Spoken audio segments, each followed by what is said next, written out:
پاکستانی حکومت په چمن کې ځایي اوسیدونکو ته د 15,000 وړیا پاسپورټونو د ویش لړۍ پیل کړې.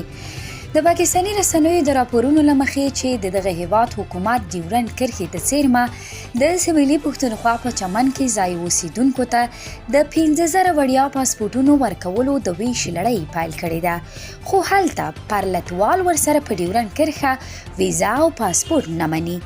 د سپین بولدک چمن پر دروازه د پاسپورټ د جبري کېدو په غبرګون ناست پرلت وهونکي وایي چې د پاکستان دغې پریکړې ته نه تسلیمیږي او له پاسپورټ پرته دواړو خواوو ته تګ او راتګ غواړي.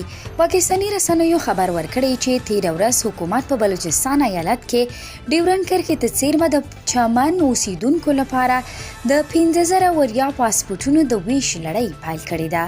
پاکستاني چارواکو رسنیو ته ویلي چې د وړیا پاسپورټونو له ورکولو یې موخه د چمن د بېوزله مزدورانو مرسته کول دي چې د افغانستان او چمن ترمنځ د یوه سند پالیسۍ له امله زیانمن شوي دي. په چمن کې ځایي خبریالان وایي چې د وړیا پاسپورټ د ویش لړۍ د بلوچستان ایالت د حکومتي مسؤلانو او په چمن کې د میشتو پوځیانو د استازي له لوري پیل شوه. د خبریالانو د معلوماتو له مخې دغه پروګرام په پرانیسته کې قومي مشرانو او سوداګرو هم برخه اخیستې وه.